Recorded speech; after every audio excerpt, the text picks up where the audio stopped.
Okay, so Bismillahirrahmanirrahim. Welcome to this course of an introduction to Gröbner basis and its applications.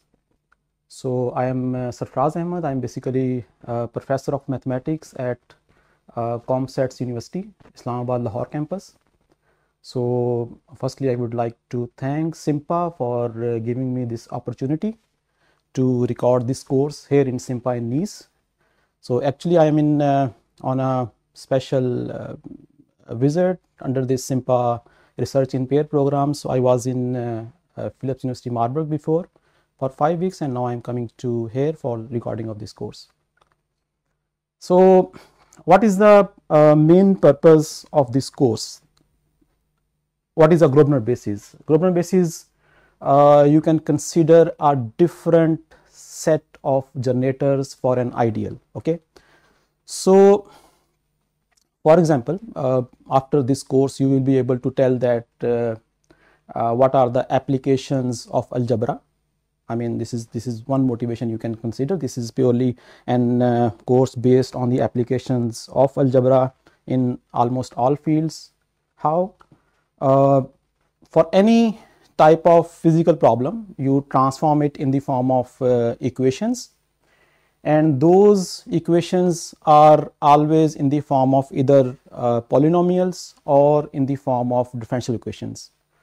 So what we will consider in this course, we will consider when we are getting polynomial equations. Okay, what are the polynomial equations that we will go throughout the lecture, but just to give a little bit motivation about this course, I would like to say that for example, you have polynomial equations in a ring in n variables, but at the moment, just to give you motivation, you can consider it like we have some polynomials f1 is equal to 0 and fk is equal to 0.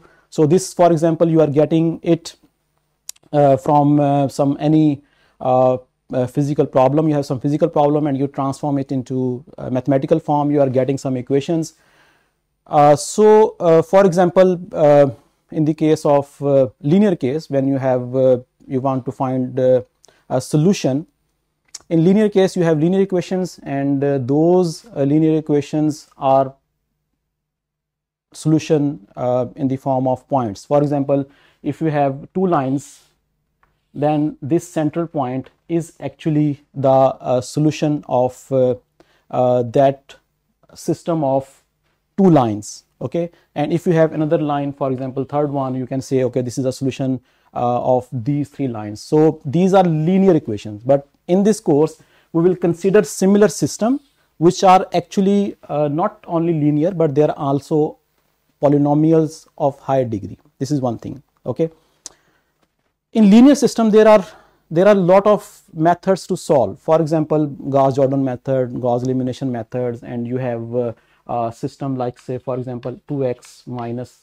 3y plus z is equal to 0, x plus y minus z is equal to 0.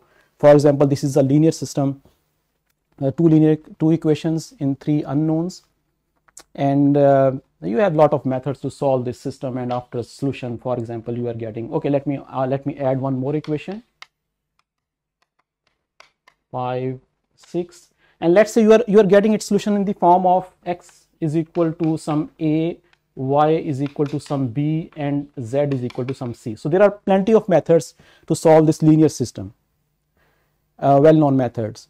So if we are looking at these two systems, then definitely this system is more understandable. This system is giving you exact information that what is the value of x, what is the value of y, and what is the value of z.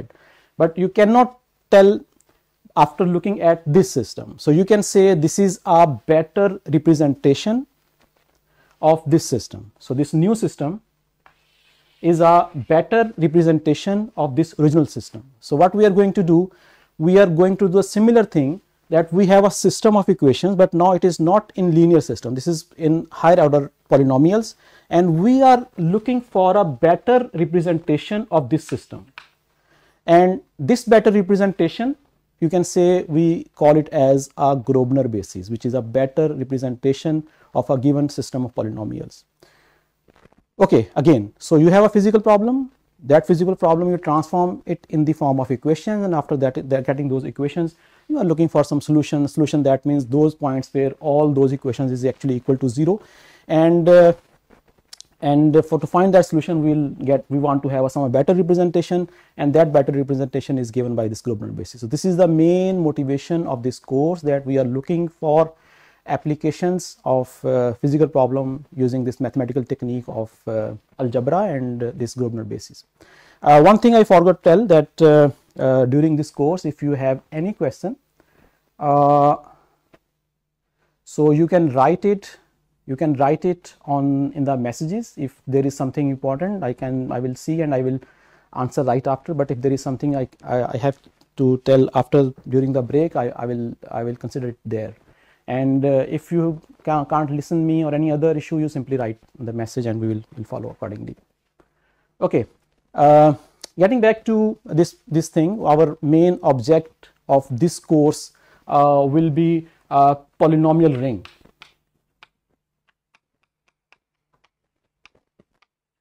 This will be our main object of this course, and we will follow all calculations, all things from this polynomial ring in n variables. Just to start with, let's go to the slide, and okay, so this is some formalities that we have 4-day courses, and it will be daily from 2 p.m. to 2 p.m. to 4 p.m. and then you have, okay, the first, we just, since as I told you that we are going to have this polynomial ring thing, anything we will follow from the polynomial ring.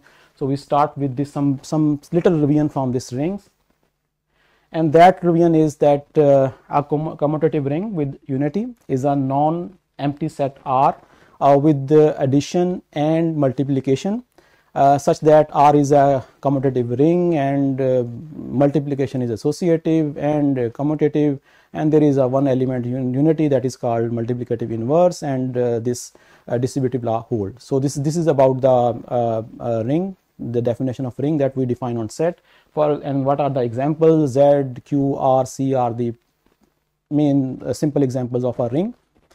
Since our main object is polynomial ring, so let's go to first example, this polynomial in the form of ring. So this is R of x. This is R of x. This R means R is a ring, and R of x means is collection of all polynomials variable on x, and what we are getting coefficient of polynomial, that polynomial from the ring R, and we can write it like f is equal to this summation ai's and xi's. We can write it in the form of this summation, and the coefficients are coming from the ring, and this object collection of all those polynomials will give us this polynomial ring over this ring R. And since these are polynomial, then we are taking powers of x like mentioned in the summation as well. The highest power of the coefficient with highest power is called degree of f. So degree of f is a maximum of ai such that a maximum of I such that the coefficient is non-zero. Okay, so this is about this polynomial ring. Next is we are giving a particular element of this R of x. This is of the form f is equal to a naught up to this a n x, and xn is in this case is the n is greater than equal to 0. And we can shuffle it, but usually we write this representation in a unique way by taking the first element, first non-zero element with highest degree at the top, and then we write it in the descending order. All right. So what is a field? Because we are going to have this polynomial ring over a field. So firstly, the example we just saw that in that example we are having polynomial ring over a ring, but we are actually looking for polynomial ring over a field. Over a field means we want to have coefficients from the field k. So here a commutative ring with identity is called a field if it is also every element has a multiplicative inverse, because you can say non-zero elements make a group under multiplication as well, then that set is called a field. So examples of field are Q Q was R ring as well, and Q is field as well, and R and so on. And Z is not a field. Why Z is not a field? Because in Z you have integers, and it does not contain the inverse of non-unity elements. So if you have 4, 5, 6, then you will not find any inverse, so that is not a field. And we denote field usually by letter K. So now we are moving towards our main object, and that main object is polynomial ring over the field K. So let F and G are from now, we are, instead of R of X, we are taking K of X. So K of X means we are a polynomial, ring of polynomial with the coefficients is coming from the field K. And what we define that degree of F plus G is maximum degree of F, maximum degree of G, and is less than equal to this one. Why it is less than equal to? Because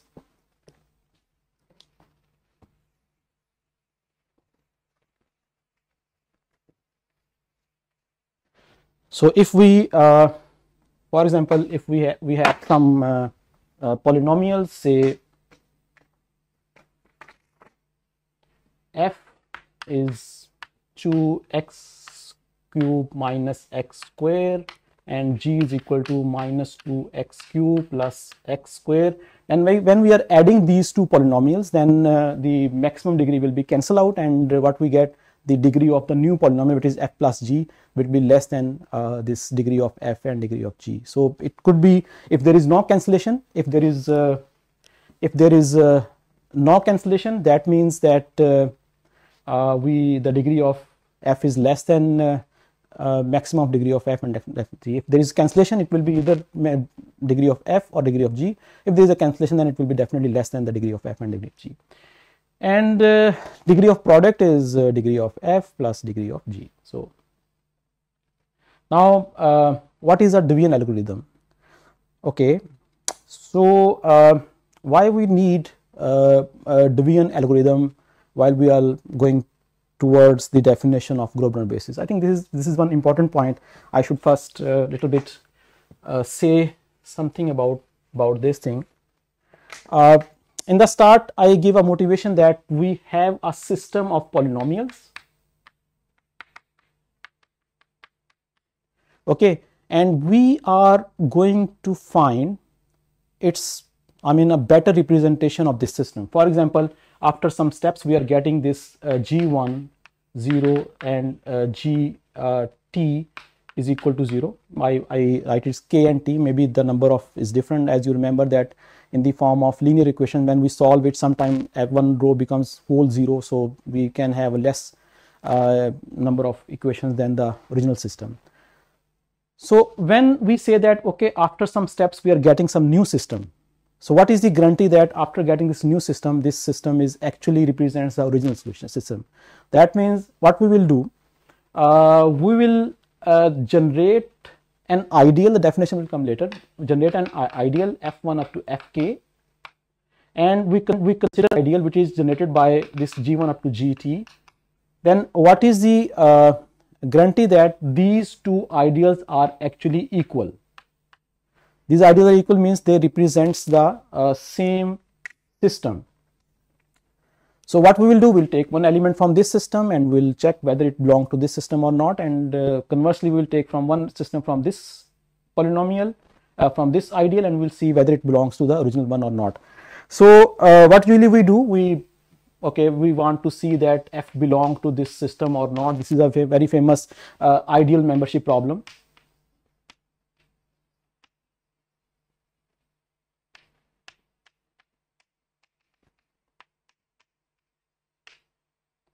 So at the end of this course, we will be able to solve this problem as well.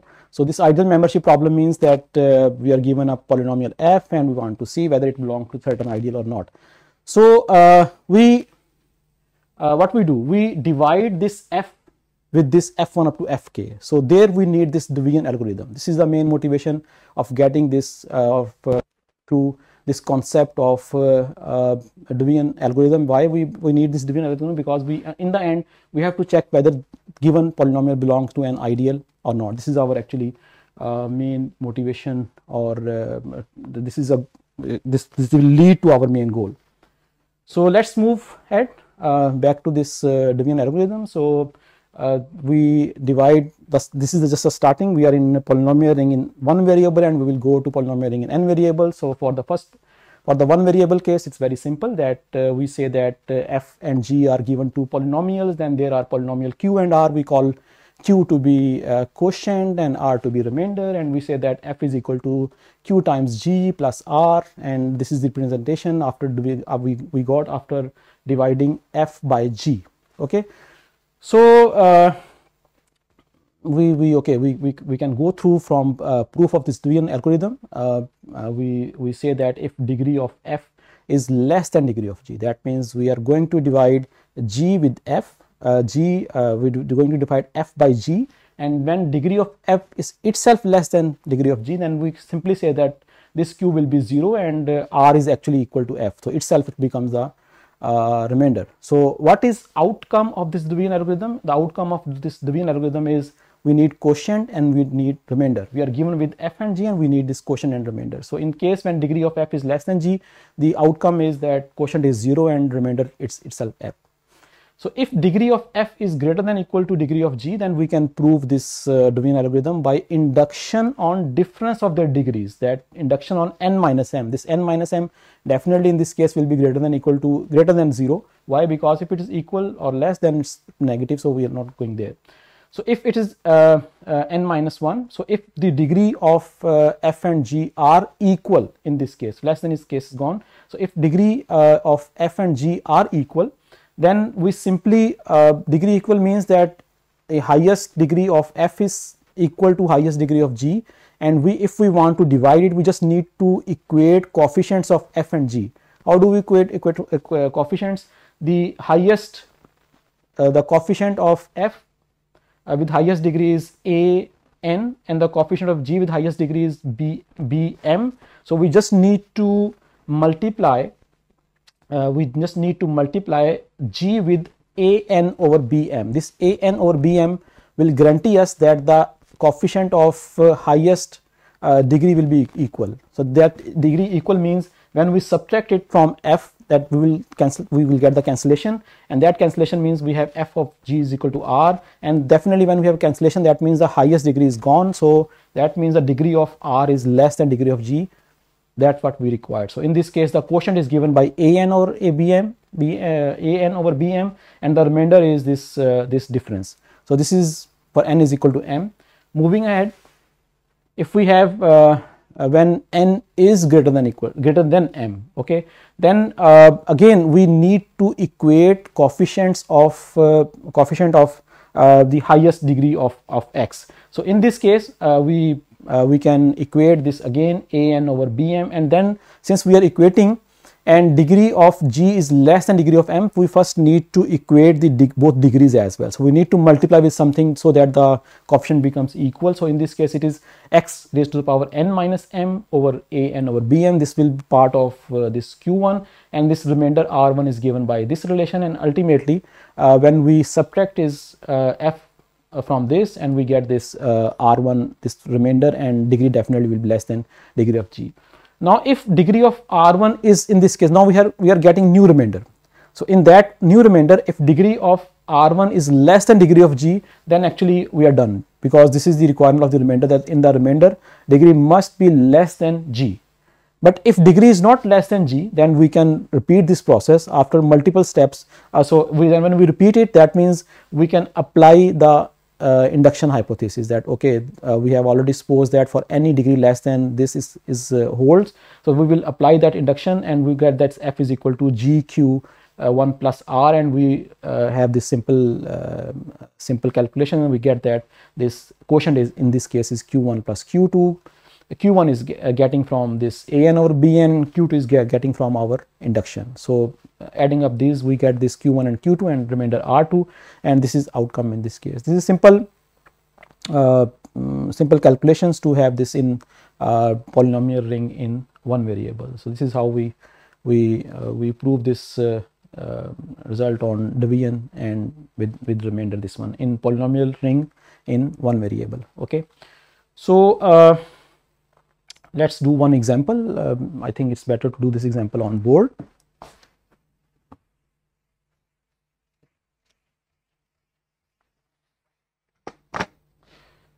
So in this example we have f is equal to 2x power 4 plus x3 plus 2x square plus 1, and g is equal to x square plus 2x plus 1, and this is simple, I mean say school level mathematics, that we can divide it by our normal procedure of dividing f with g. Why I am writing it like here? Because I needed this division to expand this concept to the case of when we have more than one variable. That's why I'm going to do this basic mathematics, okay, because the main motivation is I will expand it later. So we have x square, the degree of g, this is equal to g, this in this case this is g, this is our f. So degree of g is x square and degree of f is x4, like we have defined in our proof that this a1 is equal to a n over bm into difference of their degree. So difference of degrees is square, so this is equal to a n over bn is just 1 over 2 over 1. So we need to multiply it with 2x square, and we have this process of multiplication. We get it 2x4 plus 4x cube plus 2x square, and we have this subtraction and we have this cancellation, and we get this after having this is equal to minus 3x cube, and we have this this cancel out this one as well, and we get plus 1. Yeah. Okay, so what is important in this step? This is a very basic thing, but what is important? The first thing is that we actually decides to cancel out this highest term, this term with x power 4. This is one important thing, that we need to consider the leading term of this polynomial. Okay, this is one thing. The second thing is we again cancel it by using the leading term of this g.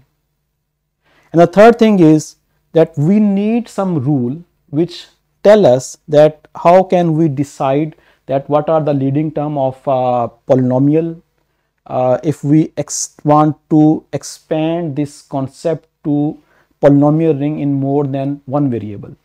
For example, if we have this x1 square, x2 and x1,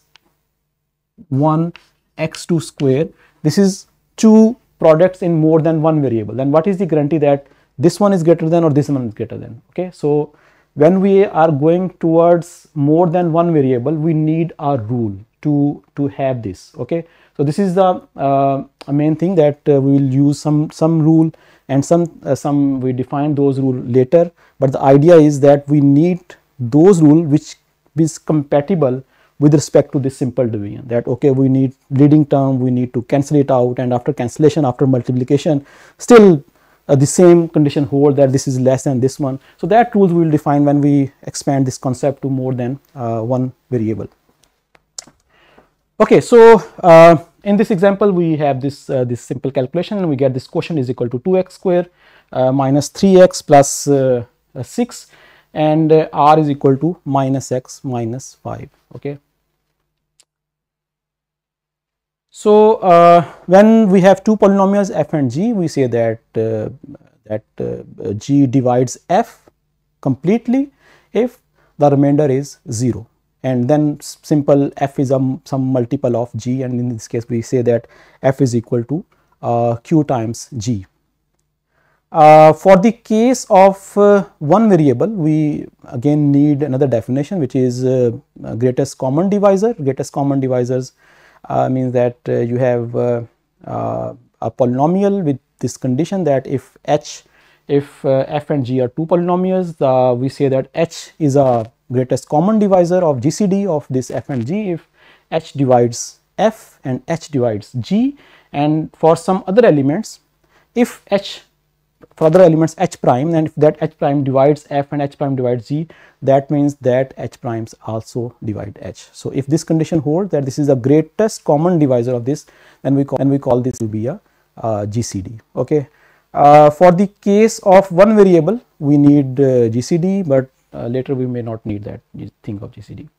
Okay, so there is an algorithm to find GCD of two polynomials in polynomial ring in one variable, and I will not go through this algorithm. I just talk to people here, so they will share these slides with all of you. So in that slides you can go through, because this is not our main thing to move on. Our main thing is to work in polynomial ring in more than one variable. So this is concept for the polynomial ring in one variable. Okay, but we can do one example. I mean, to compute this GCD, we can compute one example, and in one example we have f is given by this x minus 1 and minus 1 and x square plus 1, and g is given by this one. Here Euclidean algorithm means it's a chain process to divide f with g again and again. Okay, so like we are using the concept of division algorithm in Euclidean algorithm to find this GCD.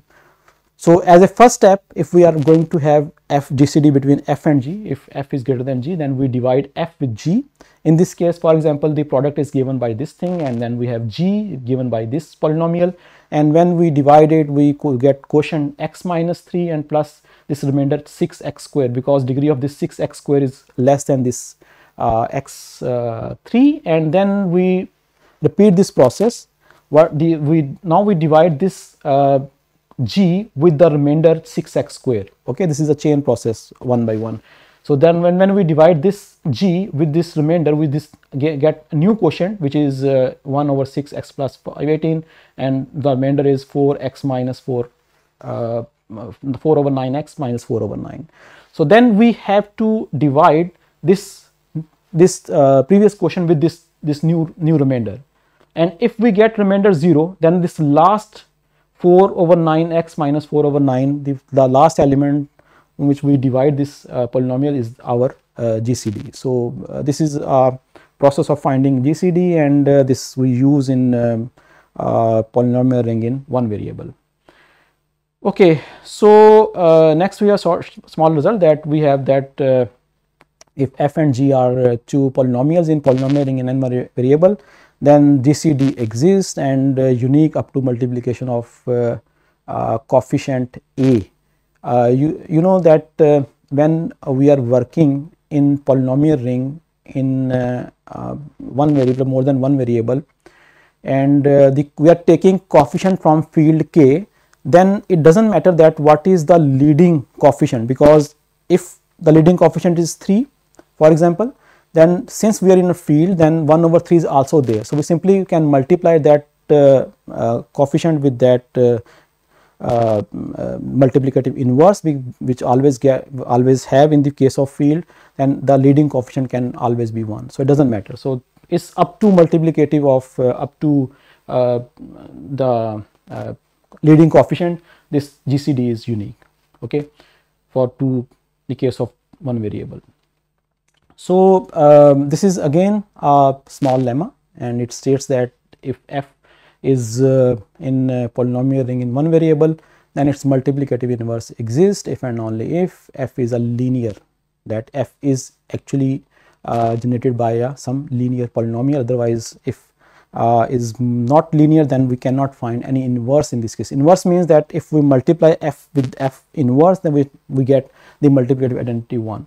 So we just go through from this little proof of this result. So if a belong to field k, then of course, since as I told you before, that we always have its inverse in field k for non-zero elements, and we have a into a inverse is equal to 1, and g is a multiplicative inverse. If we multiply f with g, we get this f 1. So usually we denote a multiplicative inverse by f minus. So okay, fg is okay.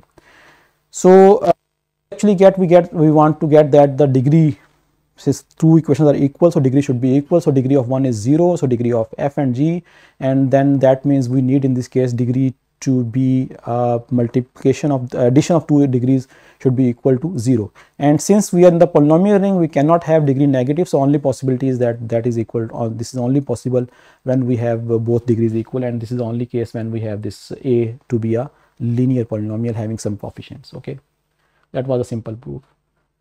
Now moving forward, this is a definition of irreducibility in polynomial ring. So if f is a polynomial from polynomial ring in one variable and degree of f is greater than or equal to 1, then we say that f is irreducible if we cannot further divide f, that if there is a polynomial g which divides f, then there is the only possibility that g is actually some, either is equal to f or either some equal to some coefficient of f. So then we say that this f is actually irreducible. That means we cannot further divide its degree. Coefficient is okay, as I told you before, that for the coefficients everything is fine when we are having this coefficient from field k. So that doesn't matter. So only matters what are the power of x and so on. So in this case irreducible, that we cannot further divide the power of x. What are the examples? For example, x minus any number b is irreducible polynomial, and degree of f is equal to 1 in polynomial ring in one variable, then it is irreducible. X square plus 1 is irreducible if we are getting coefficient from R, but it is irreducible if we are getting coefficient from complex numbers. Okay, and then f is irreducible, that means any multiple of f with any field element is also irreducible. This also compatible with the definition of this irreducibility. So now every polynomial f from the polynomial ring in one variable of degree greater than or equal to 1 is a product of irreducible polynomial. Okay, so this is a result that whenever we have a polynomial in more than one in one variable, then we can write that polynomial in the form of product of irreducible polynomials. So we can, okay, let's go through the proof of this result, that we will prove it on induction on the degree of f. Okay, so if degree of f is equal to 1, as we see before, then obviously this f is itself irreducible. But if degree of f is greater than 1, then we have two options, we have two cases, that if degree is greater than 1, then either f is irreducible, and if f is irreducible, then we have nothing to prove.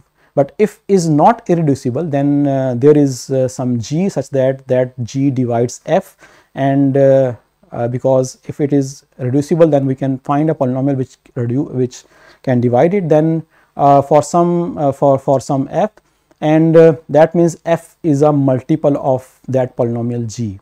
Okay, and then if since it's a multiple of g, that means that and also degree of that multiple should be greater than or equal to greater than 1. Why? Because greater than or equal to 1. Why? Because we already see that when it is a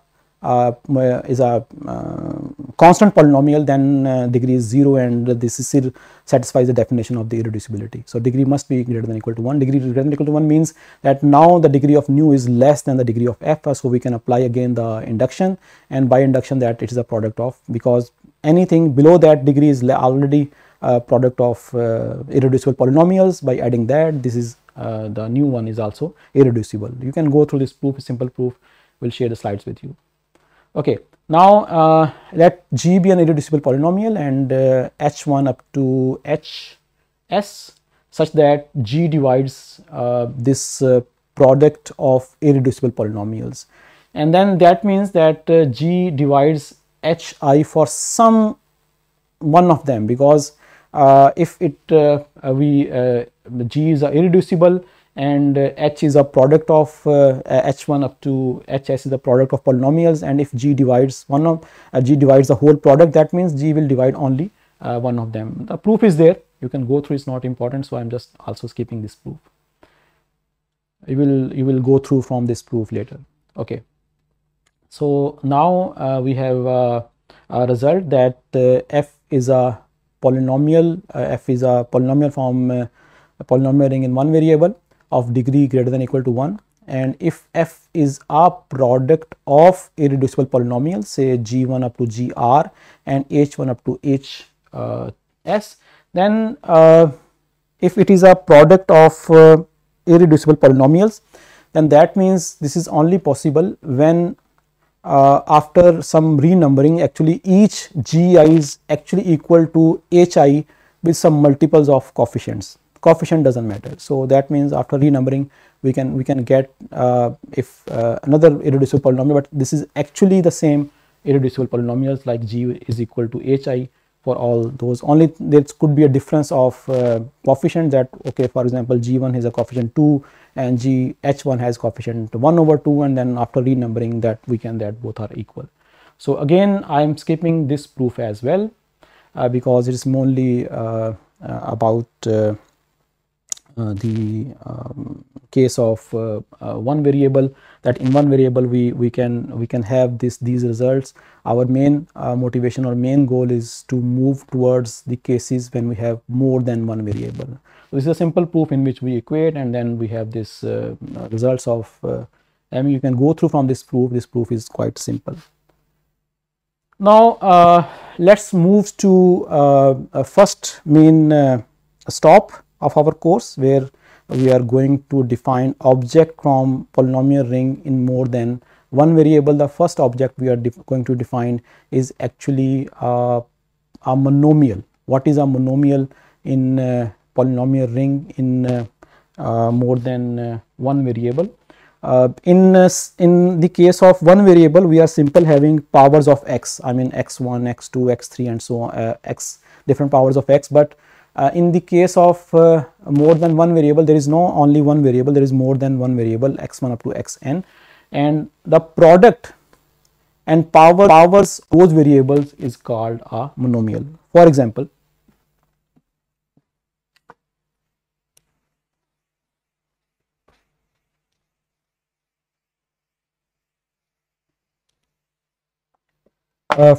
we are in the case of now k of x1 up to xn.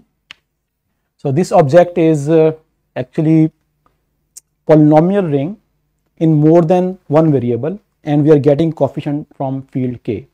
Okay, and now any element of this from this ring is a product and sum of different products of variables, that is called, we call it as monomials. And what is monomial is actually a product and power of variables. For example, in this case, if in the case of two variables x1 square, x2 cube, this is a monomial. So this is, and the same time if we have like x1 plus x2 or x2 square, this is not a monomial, and this is a monomial. Monomial means the only product and power of variables, and if there is some other object, then we can say okay, this is itself not monomial, but it is a sum of two monomials. Monomial means simple power and variable. So I think as per they say me that I have to have a short break after 40 minutes of each, so that's why I'm a little bit slow in last 1 minute, just to, because we are going to start some important definitions. So this is the first break time. I think it's a 10 minutes break, and after 10 minutes we'll start again. During this 10 minute I can have a look at if there is any question. So sound is not available, the voice is too small, so I think admin can resolve that problem. Okay.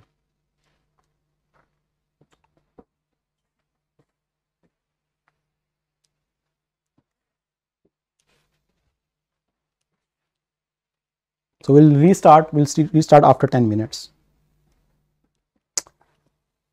Okay. So welcome back to this course of Introduction to Gröbner basis, the applications. So during the last session we were moved up to monomials.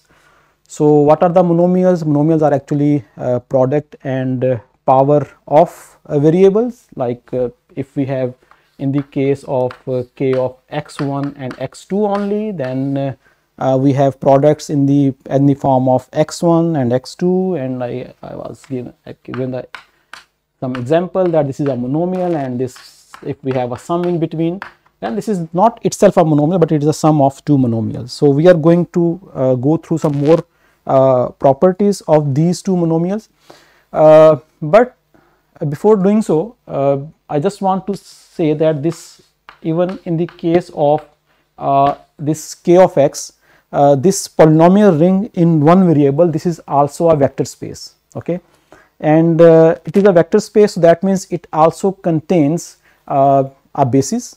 And in this case, what is the basis of this vector space? The basis of this vector space is actually powers of all variables. Like for example, in this case, this is 1, x, x square, and so on. Basis means that this set is linearly independent, and all elements from this polynomial ring is actually combinations, linear combinations of the elements of this basis. And that linear combination we refer to this summation ai, and then we have power of xi over this I, okay. So this is in the case of one variable, but now if we move towards more than one variable, for example, in this case of this k of x1, x2, what are the basis elements? In this case, the basis elements is again power of variables. Now we are, instead of one variable, we have two variables. So okay, one which is power x1 power 0 is always there. Then we have all powers of x1 in the basis elements, and also we have all powers of x2 in the basis elements. And then more than that, we can have a product of these two powers, like in the form of x1, x2, x1 square, x2, and so on. So if we combine all these powers, then you can say that this is actually all elements of this basis is of the form x1 power some alpha 1 and x2 power some alpha 2. That means it is where alpha 1 and alpha 2 actually belongs to the set 0, 1, and so on. And we denote this set in this course as n star. This n star is a set where we have include in the natural number 0 as well. So that means that any element of the basis is of the form this power, and this power is actually the monomial in polynomial ring in two variables, okay. So what is the summary? The summary is we have monomial even in the case of, for example, two variable, then that monomial, collection of all those monomial, that will give us the basis of the vector space, which is a polynomial ring in two variables. Now if we extend this concept of basis to more than two variables, let's say we extend it to polynomial ring in n variable.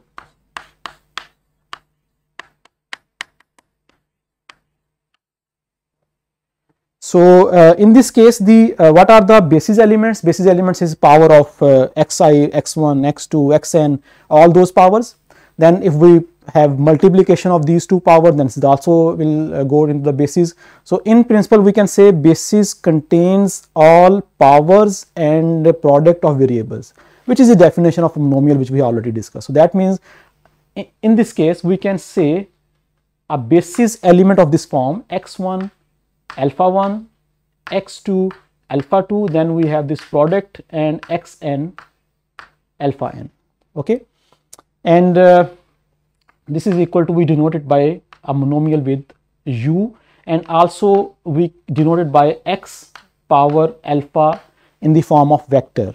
So I write it x underscore and alpha underscore, that represents is not a single x, this is actually collection of x1 is in the form of vector. And also here alpha is this x1 up to alpha 1 up to alpha n is actually elements from all these alpha i's belongs to this 0, 1, and so on, and we call it as this n star.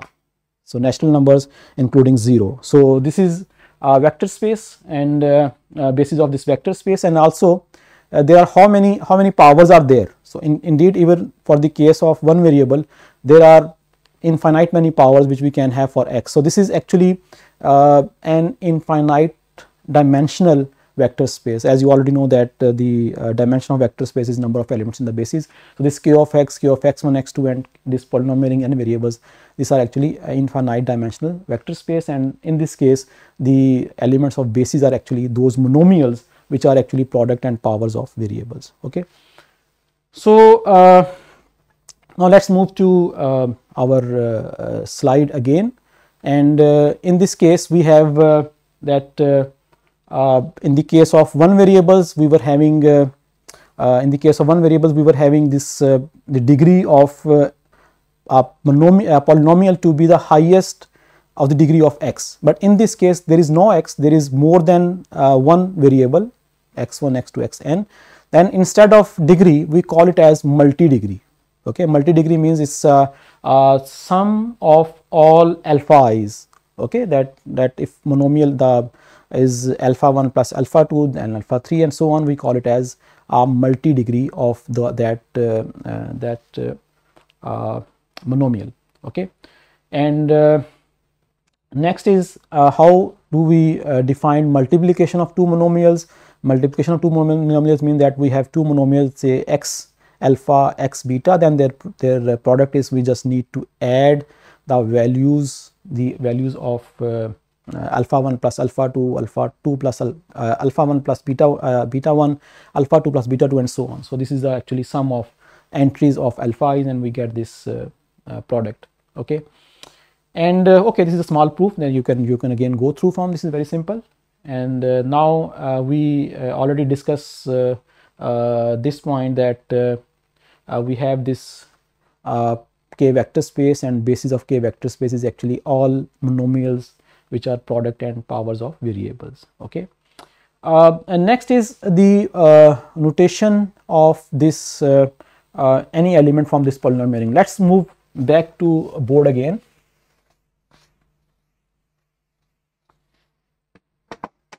So we have this f belongs to this k of x1 up to xn, and now this f is okay. If when we were in the case of one variable, we write this f as a n xn plus so on plus a1x plus a naught. This was in the case of k of x. Okay, but in this case we write it like this is equal to summation. We have this c alpha and x alpha, where this alpha belongs to this n star. Okay, and this is actually from this n tuple, because this alpha is not a single element. This is alpha 1, alpha 2 and alpha n. This is in the form of tuples. That's why I write it n star and then power n. And also the alpha where this c alpha is non-zero, this set is finite. This is not infinite, because only finite many coefficients are non-zero and remaining all coefficients is 0. So finite many means that in the case of one variable we have some polynomial that is finite. Even in the case of when we have this more than one variable, then again the polynomial is actually finite. For example, we have, if in the case of k of x1, x2, x3, then this f could be of this form 2x1 square, x2 cube, x3 plus x1, x2, 3 minus 2, x1, x2, of this form. I mean, it contains the product, the monomials.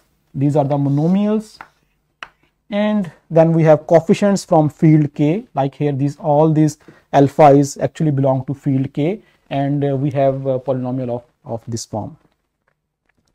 Let's moving towards again back to slides. So we have this thing, and now how do we define product of two polynomials in polynomial ring more than one variable. What we do, we simply as we defined product of two monomials, we just extend it to the product of two polynomials. We just multiply from by getting one because both of these sums are finite.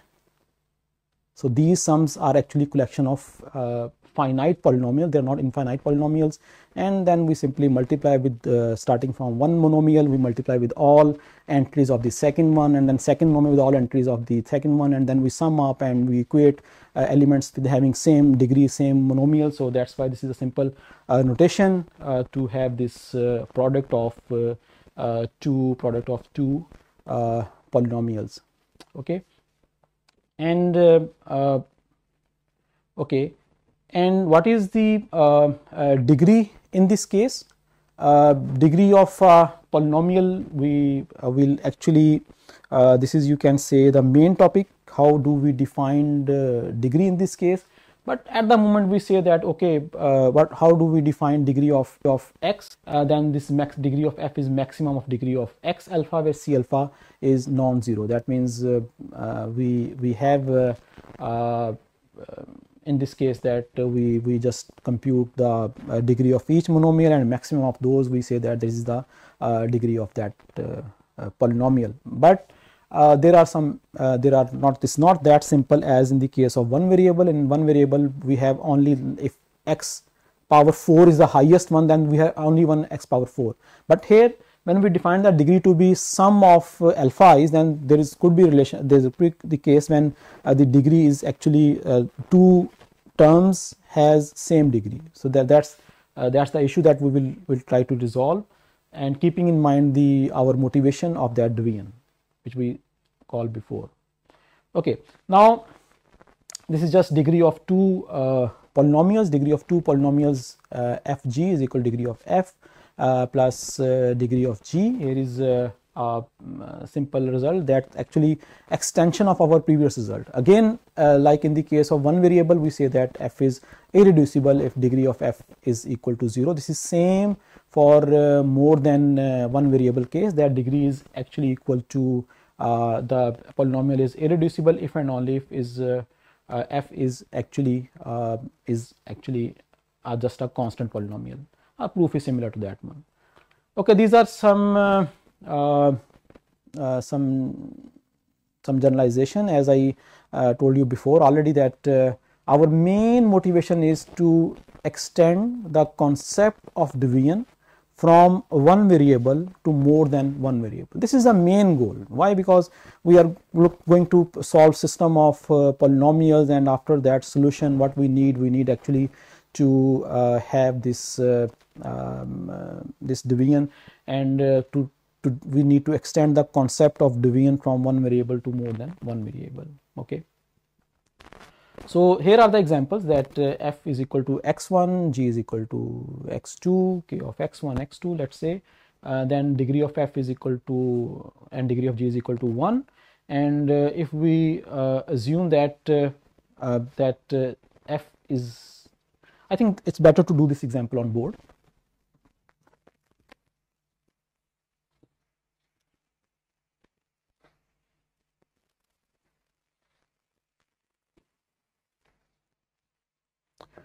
So suppose we have two polynomials, f is equal to x1 and g is equal to x2, and now these two polynomials belong to polynomial ring in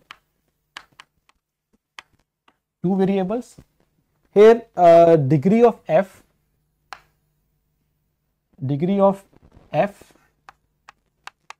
is degree of g, and both is equal to 1. So we suppose that if f, we can divide f with g, that means we are successful in finding a quotient q multiplying with g, and we are able to find some remainder r. But in this case, since degree of f and degree of g both are 1, and we cannot find a coefficient other than, I mean, other than the element of a field, so that we are not able to find this R and Q in this case. So that means we cannot simply extend the concept of division which we already having in one variable. So we need a different division algorithm. That division algorithm in this case will not work when, for example, when degree is equal, so we will not be able to find this Q and G in this case. So that's why we need some more extension to have this our division in more than one variable. So before doing so, this is one main goal which we are taking for further discussion, but before that we are going to define what is an ideal. So a subset of a, say, commutative ring R is an ideal if I with addition is a abelian group, and for any element from that ideal, and for any R, I mean we are taking element from R and we are taking an element from I, and when we multiply these two elements, this should be in the ideal I. This is the ideal situation, that's we call it ideal, that is a abelian group under addition, plus if we get any element from I, we get any element from R, we multiply both those elements, they should be in I. Examples, for example, the 0 is ideal because when whatever we get from R we multiply with 0, it will make it 0, so 0 is in itself ideal. Also R itself in ideal because R is already a group under addition and is closed, so we multiply it with any element from R, it will remain in R, so it's again trivial. So these 0 and R are trivial examples of this ideal. And also if F, those F where if we substitute instead of xi some value so that F becomes 0, then this is also this will also give us an ideal, because addition of these two polynomials will lead to again 0 and we'll get this an ideal. This is simple examples. Now remark that if R is a commutative ring with identity, an ideal R of R is additive with addition and multiplication is getting its addition and multiplication from the original ring R. We skip that proof, and now we are going to have this lemma that if I is an ideal in R, then either I is equal to R, or if and only if I contains a invertible element. So if there is invertible elements, then the only possible ideal is R itself, if there is a multiple invertible elements there. I'm skipping these proof because this is not our main goal. Our main goal is to again find towards the concept of Gröbner basis, and then we will move some application as well. So here are some lemma that for any subset A of R, we say that I such that A is contained in I is an ideal, has a unique inclusion while minimal element. So let's skip that proof as well. And this lemma states that if we have that we will use that if there are ideal class of ideals and all are ideals from ring R, then their intersection is again an ideal of R. So if we go through its proof, then if R is any ideal is a abelian group, then this intersection will also be a abelian group, and if R belongs to R and S belongs to J, that means S belong to that intersection, means that S belong to every element of that intersection. And since every element is itself an ideal, so we are when multiply that R with that each element, we get that product will go to a ring for each of that element. That means that actually belong to that intersection. So that's why this intersection is again an ideal. So this is one of the most important concept, I would say, that this we can say this first stop that I should explain this thing over the board and with more clarification.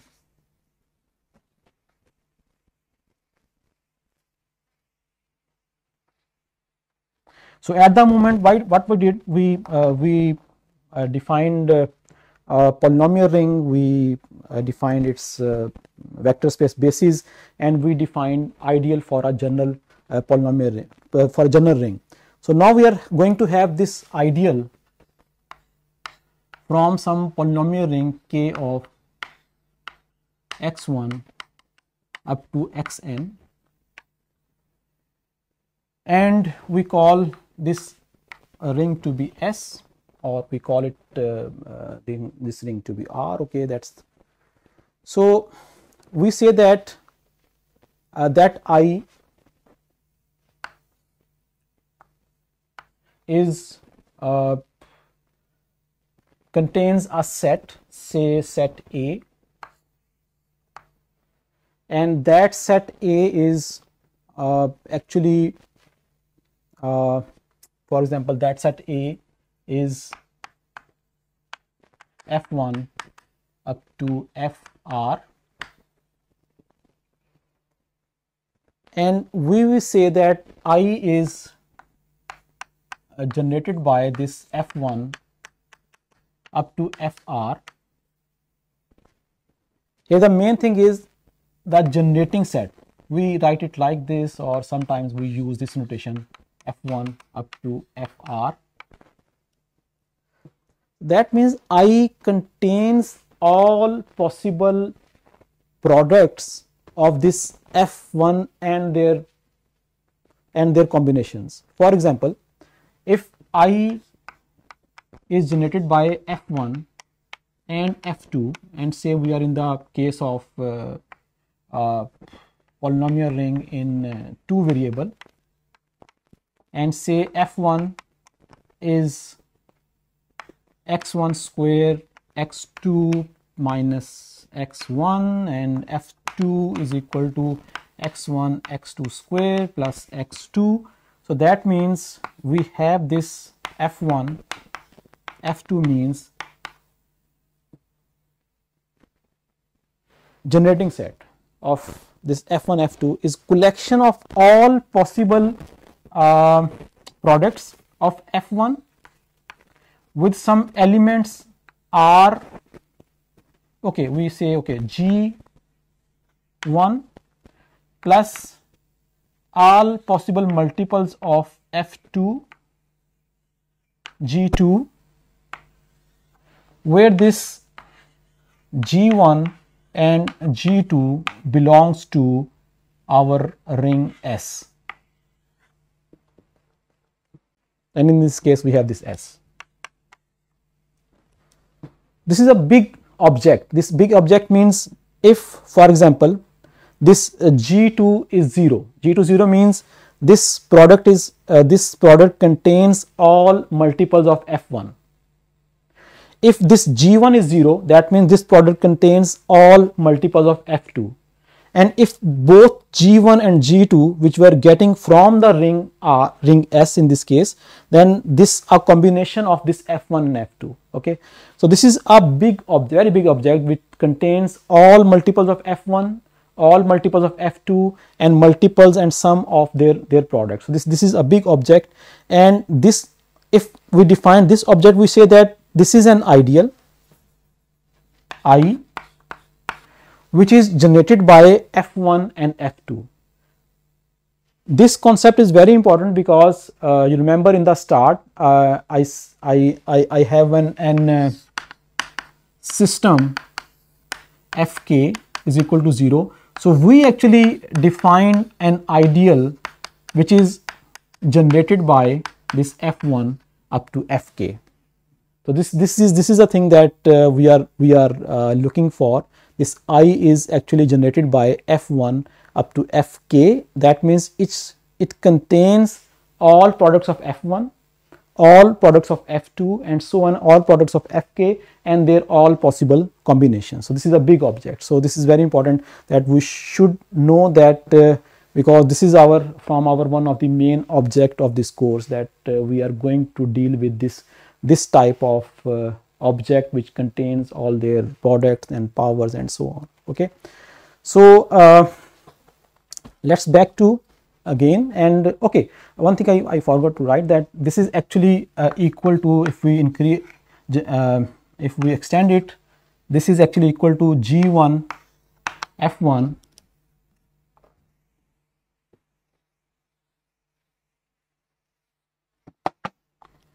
plus G2 F2 plus so on plus GK Fk, where this Gi's actually belongs to this polynomial ring, or in our case we are since focusing on only polynomial ring, this actually belongs to this S, all these coefficients.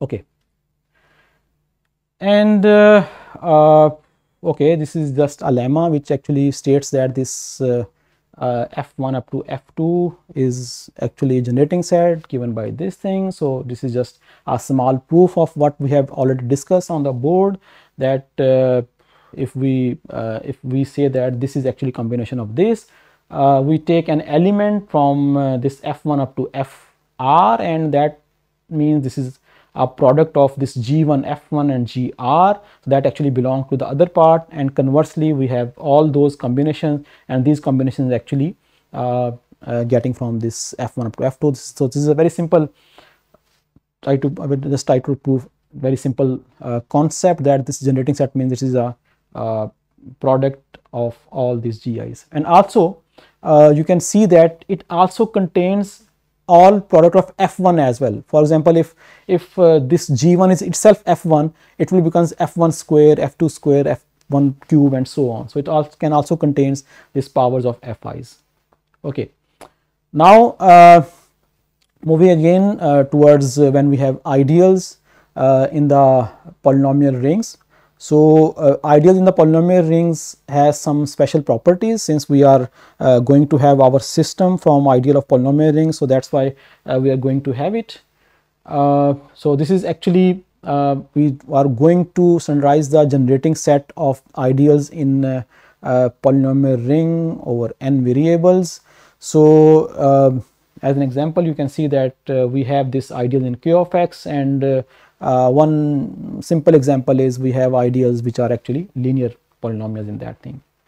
Okay, now moving towards the first result regarding this ideals. The first result is that if I is an ideal in polynomial ring in one variable, then we say that I is generated by a single polynomial. This is always true for polynomial ring in one variable, that whenever we have an ideal in the polynomial ring in one variable, it will be generated by only a single polynomial.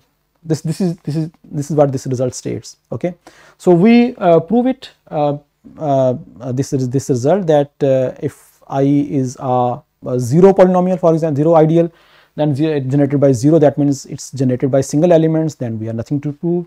And then if I is not a single generated, is not non-zero polynomial, then we can go through these steps to prove that in the case of one variable we are getting any ideal generated by a single polynomials. Okay, so let f is non-zero and it belongs to that ideal I. Okay, so 0 means we cannot have 0, because if we take f to be 0, then it's all multiples will become 0, and we already say that I is actually non-zero ideal. Okay, so then we have this degree of f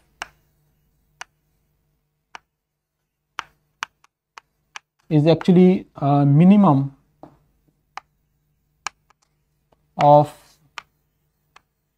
degree of G, where G belongs to I of which is not 0. Okay, so we select that f which has minimum degree, that f which is minimum degree among the all elements of that ideal. Okay, and we assume that this lowest degree,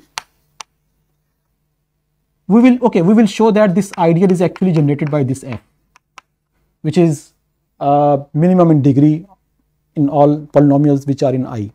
So assume that this is not true, that this is does not equal to f.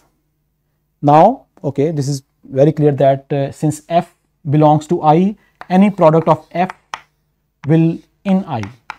This is clearly one direction is okay. And our assumption means if this is contained in this one and this is not equal to this one, that means there exists some element G which is in I but which is not a product of f. Okay, so that means we have this G which is not a multiple of f. That means by de Vian algorithm, G can be written as some f times some quotient plus r, and this r is definitely non-zero. This is case. Why it is non-zero? Because if it is 0, that means G is also multiple of f. But what we are saying that G is an element which is not a multiple of f. Okay, so this means now this implies that both of this G and f actually belongs to I, and also de Vian algorithm says that degree of this R is less than degree of f. Okay, so now f and G belongs to R. From this we have R is equal to G minus f q. Okay, now this G belongs to ideal I, f belongs to ideal I, there this product also belongs to I, this is already in I, and their difference will also belongs to I. That means we have found a polynomial whose degree is less than degree of f, and still that polynomial belongs to ideal I. But by our setting we have chosen f such that it is minimum of all, its degree is minimum of all degrees which are in ideal I. So we cannot find an such R, but in this case there is an R. That means this is a contradiction with our selection of f, and this contradiction arrives when we say that this R is not equal to 0. That means R cannot be equal to 0. R is equal mean that every element in I is actually a multiple of this f. So that means in this case, in the case of one variable, this I is actually generated by a single polynomial. Again, we cannot extend this case for the case of more than one variable. Why? Because we have already seen that de Vian algorithm, this de Vian algorithm do not work in the case of more than one variable. So that means this is the result only for the case of one variable. When we are having this one variable case, that means any ideal is generated by a single polynomial. Okay, so these are some properties of ideals, that an ideal in R such that I is generated by f, then are generated by a single polynomial or single element. We call that element to be a principal ideal. Principal ideal means then an ideal which is generated by a single element. So an integral domain R such that all ideals are principal is called principal ideal domain, and any integral domain with de Vian with remainder is a principal ideal domain PID, and we have some examples of this, which is Z and K of x in one variable. And so these are some properties of unique factorization domain and so on. And now let's move to an example where we say that this ideal x now moving towards more than variable case. The first thing is that this k of x1 is not a principal ideal domain, because if in principal ideal domain every element has a unique factorization into irreducible polynomials, a ring with unique factorization are called unique factorization rings. So x1 x2 when we say that this x1 up to xn is not a principal ideal domain, that means we need one counterexample, and this is a counterexample even in the case of in case of two variables, that x1 x2 is a principal ideal, then I mean this condition that this is not a principal ideal domain. So this is just a property of these ideals, so you can just go through from this proof, and I think it's not important to go through from this proof. Okay, now moving towards the fifth part of our course, which is actually monomial ideals, and we have already seen that we say that ideal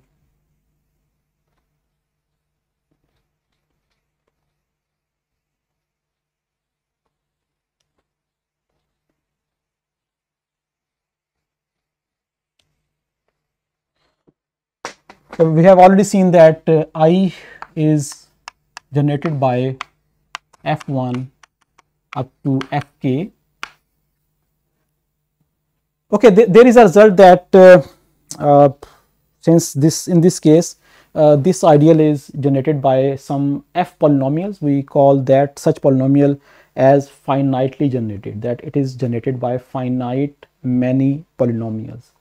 So in the case of polynomial ring, we are having every ideal finitely generated. That we will prove later, that okay, we will prove that both results.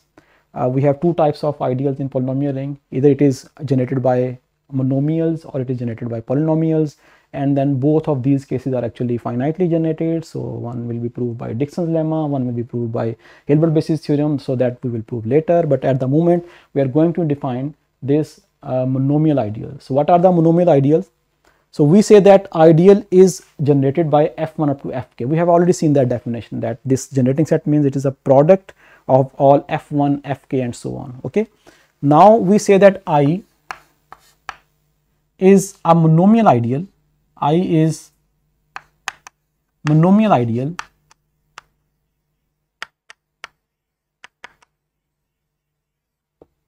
if each fi is a monomial. Okay, that means if it is generated by monomials, we call this I to be a monomial ideal. For example, f,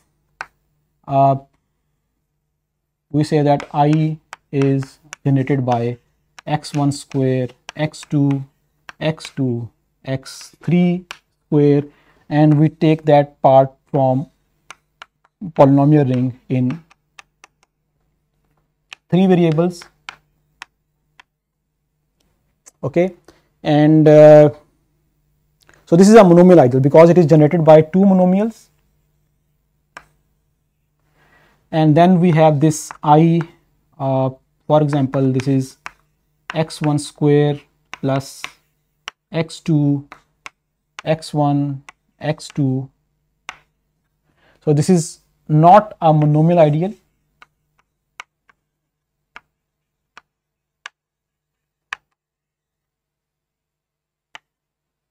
Is not a monomial ideal because this x1 square is not a monomial, but it's a proper polynomial. I mean, this is every monomial is a polynomial, but converse is not true. In this case, this is not a monomial, this is actually a polynomial. So we cannot say that this ideal is a monomial ideal. The monomial ideal means it is only generated by monomials, those elements which are actually elements of the basis of vector space. So these are actually the monomial ideals. Okay, so this we will use it while we will define this elements of basis. Is there any question? Okay, so that's good. Okay, so an ideal I is called a monomial ideal if it is generated by a set of monomials. Since at the moment we haven't see that every monomial ideal is finitely generated or not, that we will prove later. So though in my this explanation I consider I to be already a finitely generated ideal, but actually when we defined it, that we at the moment we don't know that it is a finitely generated. So ideal is called a monomial ideal if it is generated by a set of monomials. In this case, set of monomials could be finite or infinite, but in principle it is finite. That we will prove by our first big result, which is Dixon's lemma, that we will prove later. So in I, if I is an ideal in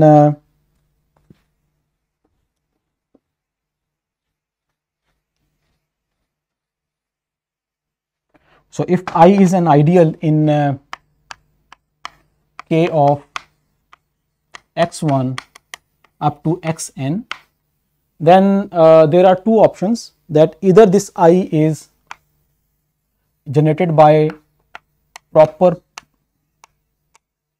polynomials or it is generated by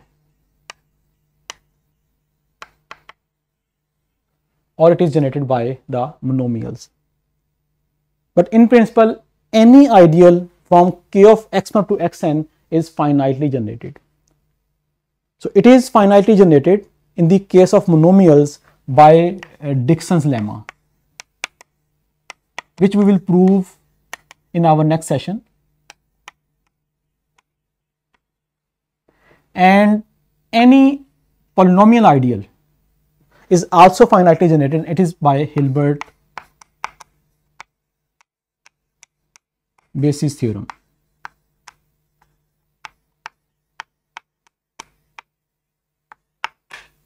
Okay, so we will prove these two results. These two results, both results are important for our this mini course. Why? Because for the Gröbner basis we will use this concept of monomial ideals by defining that initial ideal, and this Hilbert basis theorem because we are going to solve some system. So in the end we will define it in the form of ideal. So we need that ideal is finitely generated. Okay, so with this I am going to close this today's session. Tomorrow we will start right from this proof of Dixon's lemma. So then we will go on. So is there any question? You can write it now, or we can discuss that question if there is something important.